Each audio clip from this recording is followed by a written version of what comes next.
నమస్తే, welcome to our channel. ప్రస్తుతం నాతో పాటు స్టూడియోలో ఉన్నారు ప్రముఖ ఆర్థిక, సామాజిక, రాజకీయ విశ్లేషకులు మధుసూదన్ రెడ్డి గారు. వారితో మాట్లాడదాం.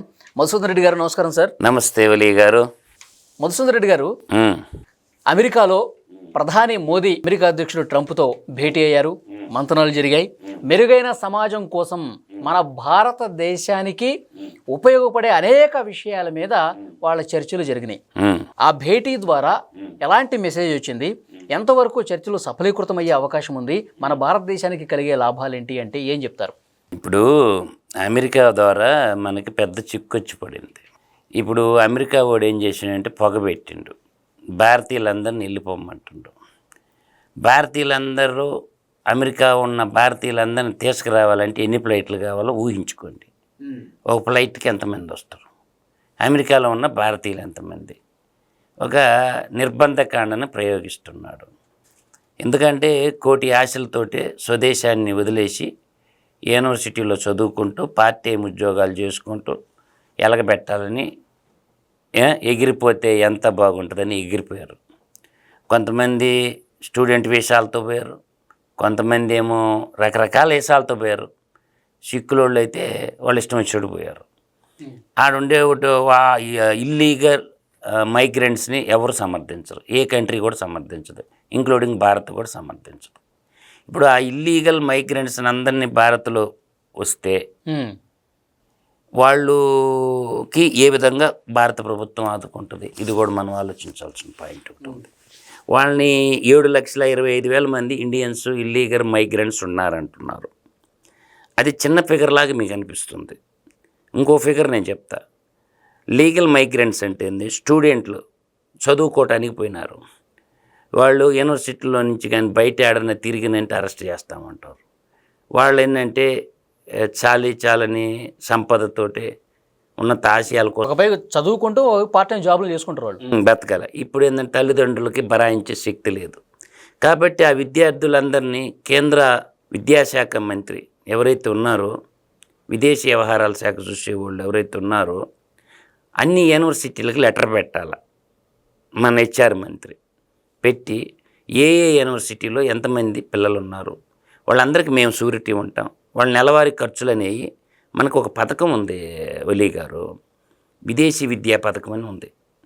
ఆ పథకం ద్వారా వాళ్ళకి లోన్లు శాంక్షన్ చేసి ప్రభుత్వమే షూరిటీ ఉండి వాళ్ళకి నెల నెల అమౌంట్ పోయేటట్టు చూస్తే వాళ్ళ విద్య కంప్లీట్ అయిన తర్వాత వాళ్ళు ప్రపంచంలో ఆడైనా జాబ్ ఆగమ్య గోచరం అయిపోయింది. అంటే ఏ రాష్ట్ర పిల్లలకి ఆ రాష్ట్ర, ఇప్పుడు ఆంధ్రప్రదేశ్ గవర్నమెంట్ తీసుకుందాం, మన ఉభయ తెలుగు రాష్ట్రాల్లో రేవంత్ రెడ్డి గారు ఉన్నారు, ఇక్కడ తెలంగాణకి, అక్కడ 4.0 ముఖ్యమంత్రి అయిన చంద్రబాబు నాయుడు గారు ఉన్నారు. ఒక అడుగు వేయాలి ముఖ్యమంత్రులు. ఏ యూనివర్సిటీలో భారతీయ విద్యార్థులు ఉన్నారు, డబ్బుకి ఇబ్బందులు పడేటటువంటి వాళ్ళందరికీ ఒక సపరేటు ఛానల్, గ్రీన్ ఛానల్ పెట్టుకొని ఆ యూనివర్సిటీ వాళ్ళతో మాట్లాడి మా పిల్లలకు అవసరమైన ఖర్చులని మేము భరాయిస్తాము, కాబట్టి మా పిల్లల్ని ఏమొద్దని చెప్పి మ్యూచువల్ అండర్స్టాండింగ్ చేసుకోవాలి. ఫెడరల్ సిస్టమ్ కాబట్టి అమెరికా అంటే ఏదైనా సరే పద్ధతి అనేది ఉంటుంది. కాబట్టి తెలుసో తెలియకో మన బిడ్డలను మనల్ని కాపాడుకోవాల్సిన బాధ్యత ప్రధానమంత్రికే కదా, రాష్ట్ర ముఖ్యమంత్రుల మీద కూడా ఉంది. వాళ్ళు అసలు ఏ రాష్ట్రం నుంచి అక్కడికి వెళ్ళి చదువుకుంటున్నారు అనేది తెలుస్తుంది కాబట్టి ఆ రాష్ట్ర ముఖ్యమంత్రులు ఇక్కడ వాళ్ళు, ముఖ్యమంత్రులు కేంద్ర ప్రభుత్వం బాధ్యత తీసుకోవాలా, రాష్ట్ర ప్రభుత్వ విదేశీ వ్యవహారాల శాఖ మంత్రి ఇమ్మీడియట్గా హెచ్ఆర్ మినిస్టర్ ఎన్రోల్ అయిపోవాలా. అసలు మాకు లిస్ట్ ఇవ్వండి, మా భారతీయ విద్యార్థులు అసలు ఏ యూనివర్సిటీలో అమెరికాలో ఉండే 50 రాష్ట్రాల్లో ఎక్కడ చదువుకుంటున్నారు, వాళ్ళు లిస్ట్ ఇవ్వండి, వాళ్ళ ఆర్థిక పరిస్థితి ఏంది. వాళ్ళ తల్లిదండ్రులను అడిగితే చెప్తారు కదా, వాళ్ళ తల్లిదండ్రులు చెప్తారు కదా డబ్బు ఉంది డబ్బు లేదా. అంటే నాకు తెలిసి 80% డబ్బులు ఉండవు. అందువల్ల ఏంటంటే ఇది ఒక సామాజిక సమస్య. ఈ సమస్య నుంచి బయటపడాలంటే లక్షల కోట్ల బడ్జెట్ ఉన్నటువంటి ప్రభుత్వాలు మాత్రం ఆదుకోవాలి, లేకపోతే కుటుంబాలు చిన్నాభిన్నం అయిపోతాయి. వాడు ఏంటంటే మానసికంగా డిప్రెషన్లోకి పోయి ఆత్మహత్య చేసుకుంటాడు. కాబట్టి ఒకవైపు పిల్లల్ని జీవించే హక్కుని కాలరాయకూడదు. ఇండియన్ కాన్స్టిట్యూషన్ ఏం చెప్తుంది? ప్రతి పౌరుడికి జీవించే హక్కు ఉంది, అది ఒకటి చేయాలి. ప్రతి పౌరుడికి చదువుకునే హక్కు ఉంది, దాన్ని ఫుల్ఫిల్ చేయొచ్చు. మన విద్యా హక్కు చట్టం ఉంది. ప్రభుత్వాలు కొంచెం స్పెషల్గా తీసుకొని దీని మీద దృష్టి సారించి ఆ విధంగా చేయాలి. అంటే ఇప్పుడు జరిగినటువంటి చర్చలు దీని మీద ఎంతవరకు ప్రభావం పడే అవకాశం ఉందంటారు? అక్కడి నుంచి ఇక్కడ బలవంతంగా తీసుకొస్తూ ఉన్నారు కదా, ఆ విధంగా చర్చలు జరగల. అమెరికా జరిగింది, మోడీ పోయింది వాణిజ్యపరమైనటువంటి చర్చలు. మీరు అనుకున్న నేను చెప్పిన ఈ కోణంలో చర్చలు జరగల. అంటే ఇప్పుడు ఇదే హాట్ టాపిక్ కదా, చాలా మంది అసలు ఈ కోణంలో చర్చ జరగలేదు. వాణిజ్యపరమైనటువంటి సుంకాల మీద, అంటే నీ ఇంటికి వస్తే ఏమిస్తావు, మా ఇంటికి వస్తే ఏం చేస్తావు. ఇక్కడ డైలాగ్ గుర్తుపెట్టుకోండి మీరు, నేను అచ్చమైన తెలుగు భాషలో చెప్తుండా. మీ ఇంటికి వస్తే ఏమిస్తావు, మా ఇంటికి వస్తా ఏం చేస్తావు, ఇది పాలసీ. మీరు అమెరికాలో ఉండేటటువంటి వస్తువులకు సుంకాలు తగ్గించండి, బ్లాక్మెయిలింగ్ చేస్తున్నాడు ట్రంప్. అందువల్ల ఏంటంటే అమెరికాలో ఉండేటటువంటి F-35 అనేటువంటి యుద్ధ విమానాలు అమ్ముకోవాలి. ఇలా భారతదేశం ఇంకా డబ్బులు ఉన్నాయి, ఈ డబ్బులు వాళ్ళకి అవసరం. 50 లక్షల కోట్ల డబ్బు వాళ్ళకి ముట్ట చెప్పాలి భారతదేశం. F-35 యుద్ధ విమానాలు కొనాలి. ఎందుకు అవేం అవసరం మనకి? మనం స్వయం సమృద్ధి సాధించుకోవాలి. డిఫెన్స్ రంగంలో మనం రీసెర్చ్ చేసుకొని మన పాటికి మనం డెవలప్ చేసుకోవాలి. అది కానీ మేక్ ఇన్ ఇండియా ప్రోగ్రాం ఉద్దేశం ఏంది? ఇక్కడే తయారు చేయాలి. మన ఐఐటీలు, మన రీసెర్చ్ ల్యాబ్ పెట్టుకొని ఇజ్రాయెల్ మన వస్తువులు మనం తయారు చేసుకోవాలి. వాళ్ళేనేదేంది, మాకు ఆర్డర్లు ఇండి, గ్యాసు సమురు అవి మాకు ఆర్డర్లు ఇండి, సుంకాలు తగ్గించండి. ఇప్పుడు కొన్ని ఉండే టెస్లా కార్లు ఉన్నాయి, ఇండియాలో లేవు. ఇలాన్ మస్క్ ఆడాడో కూర్చొని అమెరికాలో, ఇలాన్ మస్క్ ఎందుకు తెచ్చిపెట్టుకున్న టంపుని, వాడు కారు ఇండియాలో అమ్మాలి, వాడు టార్గెట్ అది. మోడీ తగ్గడు. ఇప్పుడు టెస్లా కార్లు ఎడుకొచ్చినాయి, సుంకాలు అధికంగా ఉంటే ఊడు కొంటాడు వాటిని. మేక్ ఇన్ ఇండియా అంటే ఏంది, ఇక్కడ తయారు చేసిన కార్లే కొనాలనేది మన రూలు. ఒప్పుకోదు. వాడు యూనిట్ పెట్టనంటుండు, నేను ఇక్కడ డెలివరీ ఇస్తా, సుంకాలు తగ్గించండి. కొన్ని బైకులు ఉండేవి, ఆస్లీ డేవిడ్సన్ కొన్ని బైకులు ఉండేవాళ్ళే, వాళ్ళకి మార్కెట్ మీద సుంకాలు తగ్గించండి, లేదంటే మీరు సప్లై చేసే వస్తువుల మీద మేము సుంకాలు పెంచుతాం. ఇట్లా అంటే అంతర్జాతీయ వాణిజ్య ఒప్పందాల్లో భాగంగా వాళ్ళు అమెరికా బతికేదే డిఫెన్స్ సెక్టార్ మీద. ఇప్పుడు చైనాతో ఇండియాతో పక్క పక్క ఇళ్ళే కదా, మేము మాట్లాడుకుంటాం, నువ్వేంది మధ్యలో ఏలా నువ్వు పెట్టేదే, నీ పని ఏదో నువ్వు చూసుకోరా బిడ్డ అనాల. సబ్కా సాత్ సబ్కా వికాస్ ఎప్పుడు వస్తుంది చెప్పనా? +2 వరకు, అట్లీస్ట్ +2 వరకు, అట్లీస్ట్ +2 అంటుండ, అంటే 10+2 అని అర్థం. ఇంటర్మీడియట్ వరకు ఈ ప్రైవేట్ స్కూళ్ళన్నీ బంద్ చేయమనండి ఫస్ట్. సబ్కా సాత్ సబ్కా వికాస్ వస్తుంది. స్ట్రాటజీస్ తీసుకోండి మీరే. అంటే నేను అనేది ఏంటంటే, ఒక విధానపరమైనటువంటి నిర్ణయాలు తీసుకునేటప్పుడు భారతీయులకు కష్టం వచ్చినప్పుడు దానికి రెమెడీ ఆలోచించాలి. అమెరికాలో ఉన్న పౌరులకి ముందు అది మాట్లాడాలా. ఎందుకురా మా బిడ్డలను ఇబ్బంది పెడుతున్నా, నీకేం కాగితాలు కావాలి చెప్పు. వాళ్ళు మా భారతీయులే, వాడు Aadhaar card, ration card, driving licence అన్నీ ఉండే, పరుగులు పెట్టాలి గవర్నమెంట్. మండలానికి ఒకడు కూడా ఉన్నాడు కదా ఒలీ గారు, ఎంతసేపు రికార్డు తీస్తారు. గవర్నమెంట్ సావర్నిటీ గ్యారెంటీ ప్రభుత్వం ఇవ్వమంటుండ. ఎస్పెషలీగా ఇప్పుడు ఇబ్బంది పడుతుండేదల్లా చదువుకుంటున్న పిల్లలు, భావి భారత పౌరులు. మనకి నేను ఒక్కటైతే చెప్తున్నా, సమస్య పోతాయి.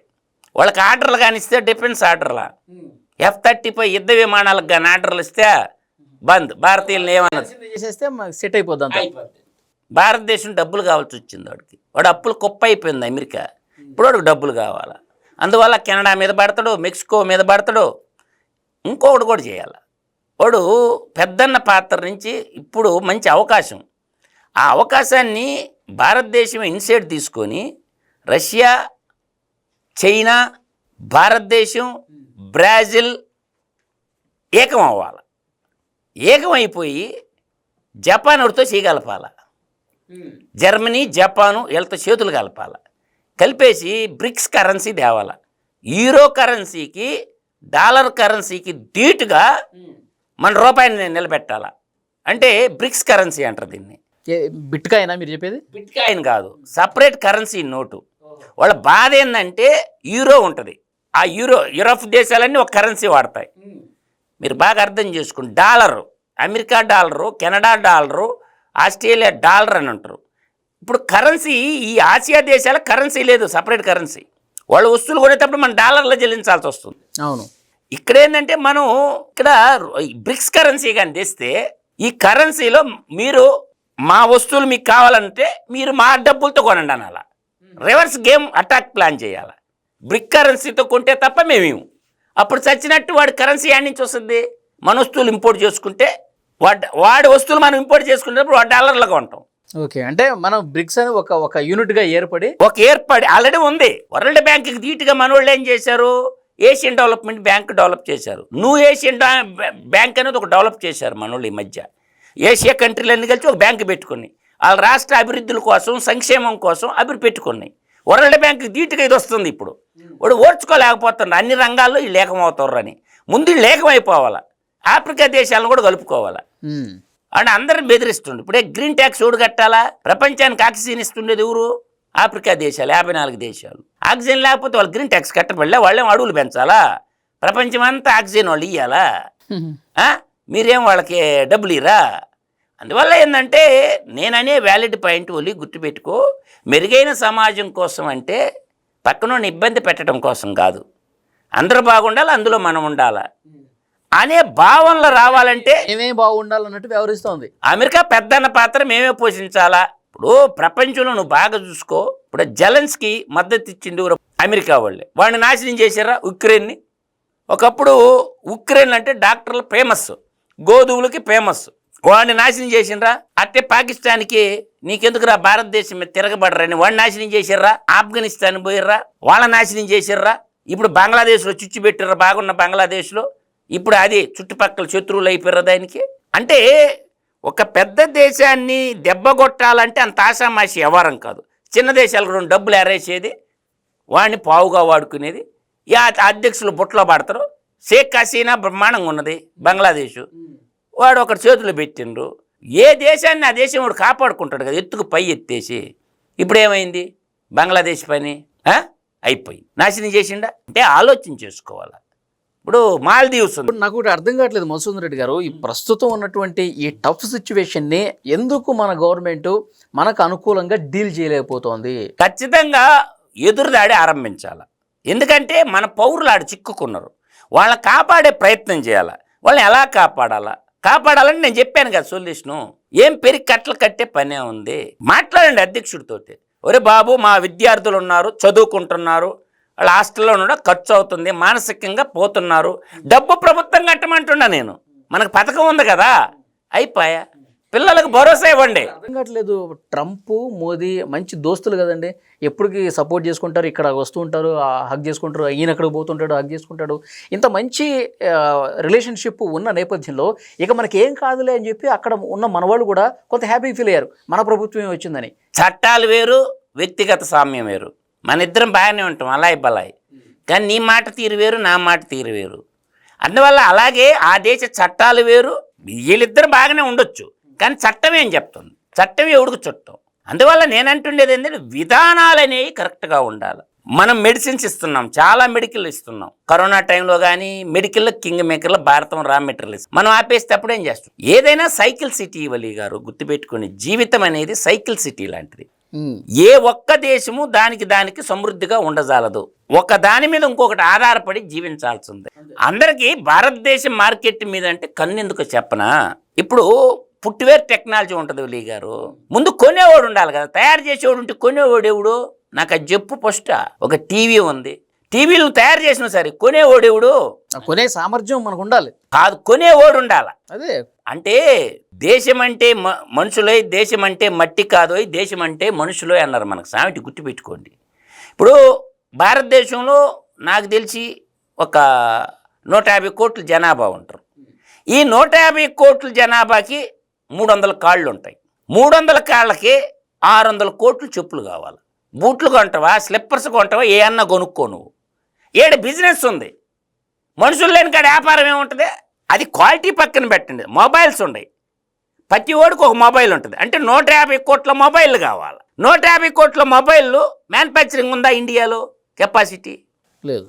అట్లా అనమాట. టీవీలు, ఫ్రిడ్జ్లు, వాషింగ్ మిషన్లు, పెన్స్, ఇప్పుడు పెన్నే ఉంటుంది, స్పెట్స్ ఉంటాయి, ఈ కళ్ళకి పెట్టుకునే రీడింగ్ గ్లాసెస్.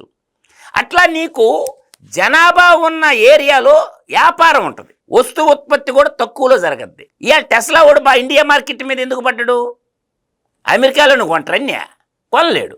ఉత్పత్తి సామర్థ్యం పెరిగినప్పుడు ప్రపంచం అంతా వాడు కారులు అమ్ముకోవాలి. విదేశీ ఉత్పత్తుల మీద విధించే సుంకాల వల్ల వాడు రాలేడు. అందువల్ల మేక్ ఇన్ ఇండియా, వాళ్ళు కూడా అమెరికా వాళ్ళు మేక్ ఇన్ ఇండియా అంటారు. అందువల్ల ఆలోచన విధానాల్లో మార్పులు రాకుండా, ప్రజల్ని చైతన్యవంతులు కాకుండా, ఏ దేశములు అయితే టెక్నాలజీని అడాప్ట్ చేసుకుంటాయో ఏమంత పొడిచే యుద్ధాలు వస్తాయని ఇంత డబ్బు వేస్ట్ చేసుకుంటారు. మన డిఫెన్స్ని మనం డెవలప్ చేసుకోవాలి, మనం రీసెర్చ్ చేసి మనం ఇప్పుడు నాసాకి ధీటుగా ఇస్రోని తయారు చేసుకోవాలా ఒలీ గారు. మీ అలా రైళ్లు తయారు చేసుకోవటంలే, మనం రైళ్లు మన సొంతయే కదా తయారు చేసుకుంటున్నాం కదా. వాటికి ఏం అవసరం వచ్చి వచ్చింది?